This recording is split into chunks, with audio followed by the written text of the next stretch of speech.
Dhanik Bharat educational institutions inter IIT JEE NEET admission open. ఇక YCP అధినేత YS Jagan కీలక నిర్ణయం తీసుకున్నారు. ఉండి నియోజకవర్గ సమన్వయకర్తను మార్చారు జగన్. ఉండి నియోజకవర్గ సమన్వయకర్తగా మంతెన యోగేంద్ర కుమార్ ను నియమించారు వైఎస్ జగన్. అయితే పివిఎల్ నరసింహరాజు స్థానంలో మంతెన యోగేంద్ర కుమార్ నియామకమయ్యారు. పివిఎల్ నరసింహరాజును పార్టీ పొలిటికల్ అడ్వైజరీ కమిటీ సభ్యుడిగా నియమించారు వైఎస్ జగన్. ఇప్పుడు ప్రస్తుతానికైతే నరసింహరాజు తీవ్ర అసంతృప్తితో ఉన్నట్టుగా కనిపిస్తోంది. రాజీనామా చేసే యోచనలో కూడా పివిఎల్ నరసింహరాజు ఉన్నట్టుగా కనిపిస్తోంది. సో మొత్తానికైతే సడన్ చేంజ్ తో నరసింహరాజు అయితే ఆయన రాజీనామా చేసే దిశగా అడుగులు వేస్తున్నట్టుగా అయితే ఒక ఇన్ఫర్మేషన్ అందుతుంది. దీనికి సంబంధించినటువంటి డీటెయిల్స్ మా ప్రతినిధి కిరణ్ ఫోన్ ద్వారా తెలియజేస్తారు. అయితే కిరణ్ చెప్పండి, ఒక్కసారిగా కూడా ఉండి నియోజకవర్గంలో ఇన్ఛార్జ్ మార్పు ఇప్పుడు అకస్మాత్తుగా హాట్ టాపిక్ గా మారింది. సో ప్రస్తుతం ఇన్ఛార్జ్ మార్చడానికి గల రీజన్ ఏంటి? దీని వెనకాల ఉన్న వ్యూహం ఏంటి కిరణ్? ప్రియా, వైసీపీ అధినేత జగన్మోహన్ రెడ్డి పశ్చిమ గోదావరి జిల్లా రాజకీయాలపై ఫోకస్ పెంచారు. గత ఎన్నికల్లో గోదావరి జిల్లాల్లో 0 సీట్లకే వైసీపీకి, గోదావరి జిల్లాలో ఉన్న మొత్తం సీట్లు అటు కూటమి టీడీపీ కూటమి క్లీన్ స్వీప్ చేసిన పరిస్థితి ఉంది. అయితే ఇక్కడ గత కొన్ని ఏళ్లుగా ఉండి నియోజకవర్గంలో వైఎస్ఆర్సీపీ పార్టీ నిర్మాణం అయిన తర్వాత 2011లో వైసీపీ పుట్టిన తర్వాత ఉండి నియోజకవర్గంలో వైఎస్ఆర్సీపీ గెలిచిందే లేదు. 2014 ఎన్నికల్లో గెలిచింది లేదు. 2019 ఎన్నికల్లో జగన్ గాలిలో కూడా ఆ నియోజకవర్గంలో గెలవలేదు. 2024 ఎన్నికల్లో అక్కడ ఉండి ఎమ్మెల్యేగా రఘురామకృష్ణరాజు ఇప్పుడు డిప్యూటీ స్పీకర్ గా ఉన్నారు, ఆయన గెలవడం జరిగింది. అయితే గత 3 ఎన్నికల నుంచి కూడా వైసీపీ వరుసగా ఓడిపోతుంది. అక్కడ పివిఎల్ నరసింహరాజు వైఎస్ఆర్సీపీ ఇన్ఛార్జ్ గా ఉన్నారు. అయితే గత కొన్నేళ్లుగా ఆయన సీనియర్ నేత అయినప్పటికీ కూడా నియోజకవర్గంలో పట్టు సాధించలేని పరిస్థితి ఉంది. పక్కన ఉన్న నియోజకవర్గం నుంచి ఆ నియోజకవర్గానికి బదిలీపై వెళ్లిన రఘురామకృష్ణరాజు నియోజకవర్గంలో గెలిచారు. కానీ అక్కడ స్థానికంగా వైసీపీలో ఉన్న పివిఎల్ నరసింహరాజు గెలిచిన నేపథ్యం ఉంది. ఈ పరిస్థితిలో జగన్మోహన్ రెడ్డి నేరుగా గోదావరి జిల్లాలపై ఫోకస్ పెట్టారు. 2029 ఎన్నికల కోసం ఆయన సుదీర్ఘ కసరత్తు పెట్టారు. అక్కడ క్షేత్రస్థాయిలో సర్వేలు చేపించారు. సర్వేలు చేపించిన తర్వాతనే ఆయన ఒక నిర్ణయానికి వచ్చినట్టు కూడా ఒక సమాచారం అనిపిస్తుంది. అయితే ఇక్కడ ప్రధానంగా గోదావరి జిల్లాలో కాపు సామాజిక వర్గాన్ని దగ్గర చేసుకోవడానికి, మరోపక్క బీసీ నేతలు కూడా దగ్గర చేసుకోవడానికి రాష్ట్ర స్థాయిలో సమావేశాలు నిర్వహిస్తారు. అయితే ఇక్కడ స్థానిక ఎన్నికల నేపథ్యం, మరోపక్క 2029 ఎన్నికలు, పార్టీ బలోపేతం, వీటి అన్నిటిపైన జగన్మోహన్ రెడ్డి అటు గోదావరి జిల్లా నేతలతో పాటు పార్టీకి సంబంధించిన సీనియర్ నేతలతో కూడా ఆయన సమావేశమైన పరిస్థితి ఉంది. అయితే ఉండి నియోజకవర్గానికి సంబంధించి ఇటు పివిఎల్ నరసింహరాజును తొలగించి మంతెన యోగేంద్ర కుమార్ బాబును నియమించడం జరిగింది. బాబు ఏదైతే యోగేంద్ర కుమార్ వైఎస్ఆర్సీపీలో యువజన కార్యదర్శిగా ఉన్నారు, యాక్టివ్ గా ఉన్నారు, యువకుడు. ఏదైతే వచ్చే ఎన్నికల్లో గెలిపే లక్ష్యంగా వైఎస్ఆర్సీపీ అడుగులు వేస్తుంది. అయితే గోదావరి జిల్లాల మీద జగన్ ఫోకస్ పెంచారని కూడా మనం స్పష్టంగా చెప్పచ్చు. గత 2024 ఎన్నికల్లో ఉండి ఎమ్మెల్యేగా 56,000 మెజార్టీతో గెలిచారు ఇటు రఘురామకృష్ణరాజు. అయితే 2019 ఎన్నికల్లో కూడా వైఎస్ఆర్సీపీ అక్కడ గెలవలేకపోయింది. అప్పుడు కూడా టీడీపీ అభ్యర్థి గెలవడం జరిగింది. అయితే ఇక్కడ ప్రధానంగా జగన్మోహన్ రెడ్డి గత 3 ఎన్నికలు పరిశీలించిన తర్వాత ఒక కీలక నిర్ణయం తీసుకున్నారు. ఇటు ఉండి నియోజకవర్గ సమన్వయకర్తగా ఉన్న నరసింహరాజును పిఏసీ సభ్యుడిగా నియమించారు.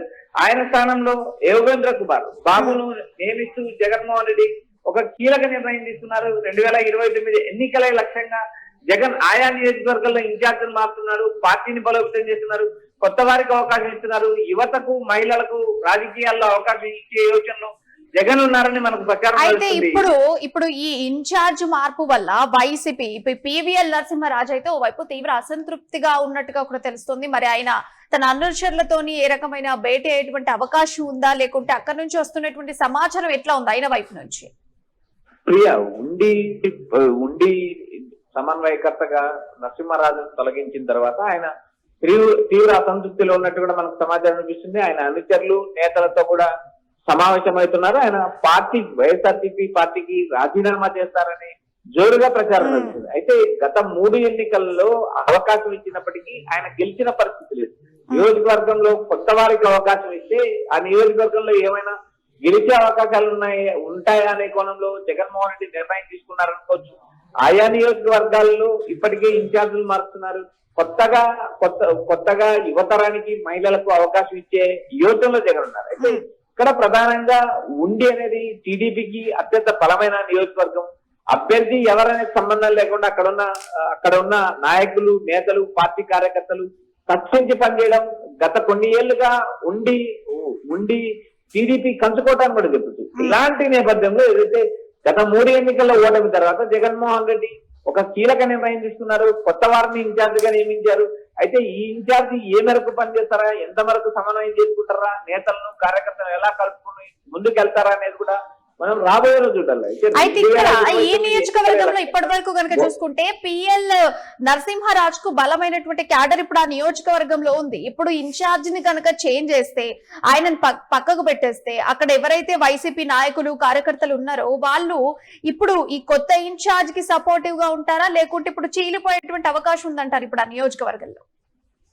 పివిఎల్ నరసింహరాజు అనుచరులు ఎంతవరకు పార్టీ మారతారా అనేది మనం ఇప్పటికిప్పుడు చెప్పలేని పరిస్థితి. ఆయన రాజీనామా తర్వాత ఏ మేరకు మండల స్థాయి నేతలు కానీ, గ్రామ స్థాయి నేతలు కానీ, ఎంపీటీసీలు కానీ, జెడ్పీటీసీలు కానీ, మాజీ సర్పంచులు కానీ ఏ స్థాయిలో ఆయనతో వెళతారా అనే అంశం మనం ఇప్పటికిప్పుడు క్లారిటీ ఇవ్వలేదు. ప్రస్తుతం ఆయన రాజీనామా చేస్తారు, అసంతృప్తిలో ఉన్నారు అనే కోణమే ప్రచారం అవుతుంది తప్ప ఆయన ఎక్కడ కూడా బయటకు వచ్చి తాను పార్టీకి రాజీనామా చేస్తున్నానని ప్రకటించిన నేపథ్యం లేదు. ప్రస్తుతానికి నియోజకవర్గంలో ఇన్ఛార్జిని మార్చారు. కొత్త ఇన్ఛార్జ్ ఆధ్వర్యంలో పార్టీ కార్యక్రమాలు నిర్వహిస్తారు. పార్టీని బలోపేతం చేసే దిశగా ప్రయత్నాలు చేస్తున్నారు. మరోపక్క సర్ ప్రక్రియ, మరోపక్క రాబోయే స్థానిక సంస్థల ఎన్నికలు, ఒకవేళ 2029 ఎన్నికల్లోపు డీలిమిటేషన్ జరిగితే రాజకీయ పరిణామాలు పూర్తిగా మారే అవకాశం. ప్రస్తుతం గత 3 ఎన్నికల్లో ఓడిపోయిన స్థానంలో వచ్చే ఎన్నికల్లో ఎలాగైనా విజయం సాధించాలి అనే లక్ష్యంతో వైసీపీ అడుగులు వేస్తుంది. ఇలా రాష్ట్ర వ్యాప్తంగా కొన్ని నియోజకవర్గాల్లో వైసీపీ ఆవిర్భావం తర్వాత కూడా విజయాలు సాధించలేని నియోజకవర్గాలు ఉన్నాయి. ఆ నియోజకవర్గాలపైనే వైఎస్ జగన్మోహన్ రెడ్డి ఫోకస్ పెట్టారనే ప్రచారం వస్తుంది. గోదావరి జిల్లాలతో పాటు ఆయన రాష్ట్ర వ్యాప్తంగా పార్టీని బలోపేతం చేయడమే కాకుండా ఎక్కడైతే ఇన్ఛార్జీలు బలంగా పనిచేయకోకుండా, ఇన్ఛార్జీలు మౌనంగా, ఇన్ఛార్జీలు సైలెంట్ గా ఉన్న చోట మాత్రం నియోజకవర్గ ఇన్ఛార్జీలు మార్పులు ఉంటాయి. కొత్త వారికి అవకాశం అంటే ఇప్పుడు ఈ ఉండి నియోజకవర్గంలో కొత్త ఇన్ఛార్జ్ ని మంతెన యోగేంద్ర కుమార్ అయితే పెట్టడం జరిగింది కదా. సో ఇప్పుడు దానికి సంబంధించి ఆయన ముందున్న తక్షణ కర్తవ్యాలు ఏమున్నాయి? ఆయన ఇప్పుడు పాత ఇన్ఛార్జ్ ని ప్రసన్నం చేసుకునే దిశగా అడుగులు ఉన్నాయి. ఆయన వైపు నుంచి ఏ విధమైనటువంటి ప్రకటనలు వస్తున్నాయి? ప్రియా, ఇక్కడ ప్రధానంగా ఇన్ఛార్జి నియామకం నిన్న జరిగింది. అయితే నియోజకవర్గంలో ఉన్న నేతలు, కార్యకర్తలతో ఆయన సమావేశం కావాల్సిన అవసరం ఉంది. మరోపక్క పివిఎల్ నరసింహరాజు ఆశీస్సులు తీసుకోవాల్సిన పరిస్థితి ఉంది. ఎందుకంటే ఆయన సీనియర్ నేత, సుదీర్ఘకాలం రాజకీయాల్లో ఉన్నారు. ఆయన సహకారం కోరే అవకాశం ఉంది. పార్టీ నేతలు, శ్రేణుల సహకారం కోరే అవకాశాలు ఉన్నాయి. అయితే రాబోయే రోజుల్లో వీరిద్దరు కలిసి పనిచేస్తారా, లేక అసంతృప్తిలో ఉన్న పివిఎల్ నరసింహరాజు పార్టీకి రాజీనామా చేస్తారా అనే అంశాలు మనం ఇప్పటికిప్పుడు చెప్పలేనిది. అయితే 2029 ఎన్నికల లక్ష్యంగా నియోజకవర్గ ఇన్ఛార్జ్ మార్పు జరిగినట్టు మనకు సమాచారం వినిపిస్తుంది. అయితే చూడాలి, జగన్మోహన్ రెడ్డి రాష్ట్ర వ్యాప్తంగా ఆయా నియోజకవర్గాల్లో కొత్త వారికి అవకాశాలు ఇస్తున్నారు. అయితే ప్రస్తుతం ఉండి నియోజకవర్గం వ్యవహారాన్ని మనం గమనిస్తే గత 3 ఎన్నికల్లో కూడా ఇక్కడ వైఎస్ఆర్సీపీ గెలవలేదు. మరోసారి 2029 ఎన్నికల్లో కొత్త అభ్యర్థికి అవకాశం ఇస్తే గెలిచే అవకాశాలు ఉన్నాయనే కోణంలో చర్చ జరుగుతుంది. ఆ నేపథ్యంలో భాగంగానే గోదావరి జిల్లా నేతలతో సమావేశం తర్వాత ఉండి నియోజకవర్గం పైన ఆయన కీలక నిర్ణయం తీసుకున్నారు. ఏదైతే పివిఎల్ నరసింహరాజు స్థానంలో మంతెన యోగేంద్ర కుమార్ ను ఇన్ఛార్జ్ గా నియమించారు. Priya, right Kiran, thank you. ఇప్పుడు ఆంధ్రప్రదేశ్ రాజకీయాల్లో వైసీపీ అధినేత వైఎస్ జగన్ కీలక నిర్ణయం అయితే తీసుకున్నారు. పశ్చిమ గోదావరి జిల్లా ఉండి నియోజకవర్గ సమన్వయకర్తను మార్చారు జగన్. ఉండి నియోజకవర్గ సమన్వయకర్తగా మంతెన యోగేంద్ర కుమార్ ను నియమించారు వైఎస్ జగన్. ఇక పివిఎల్ నరసింహరాజు స్థానంలో మంతెన యోగేంద్ర కుమార్ ను నియామకం చేశారు. అయితే ఇప్పుడు ఇప్పటి వరకు ఆ బాధ్యతలో ఉన్నటువంటి సీనియర్ నేత పివిఎల్ నరసింహరాజు నుండి సమన్వయకర్త బాధ్యతల నుంచి తప్పించి ఆయన పార్టీ పొలిటికల్ అడ్వైజరీ కమిటీ సభ్యుడిగా నియమించారు. సో మొత్తానికైతే ఇప్పుడు ఆయనలో అసంతృప్తి ఉన్నట్టుగా కూడా కనిపిస్తోంది. ఆయన రాజీనామా చేసేటువంటి యోచనలో ఉన్నట్టుగా కూడా పివిఎల్ నరసింహరాజు కనిపిస్తున్నారు. సో మొత్తానికైతే జగన్ ఈ కీలక నిర్ణయంలో ఏం జరగబోతోంది, నెక్స్ట్ స్టెప్ అనేది ఇంకా తెలియాల్సి ఉంది. సో మొత్తానికైతే ఇన్ఛార్జ్లను మారుస్తున్నారు.